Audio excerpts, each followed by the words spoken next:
एक बार की बात है, एक छोटे से गांव में एक नन्हा चूहा रहता था। नाम था चिंटू। चिंटू बहुत चालाक था, पर उससे भी ज्यादा डरपोक।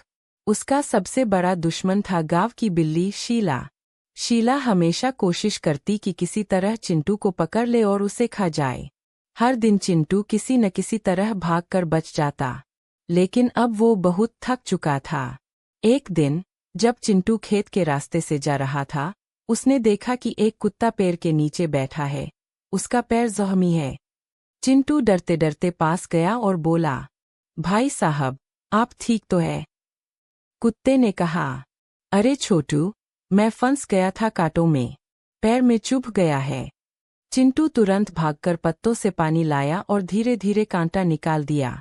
कुत्ता बोला, तुम बहुत अच्छे हो, मेरा नाम टॉमी है। तुम जब भी मुश्किल में हो, मुझे याद करना। उसने अपनी गर्दन की घंटी उतारी और चिंटू को देते हुए कहा, ये लो, जब भी इसे बजाओगे, मैं तुम्हारी मदद के लिए दौड़ा आऊंगा। चिंटू बहुत खुश हुआ और बोला, धन्यवाद टॉमी भाई।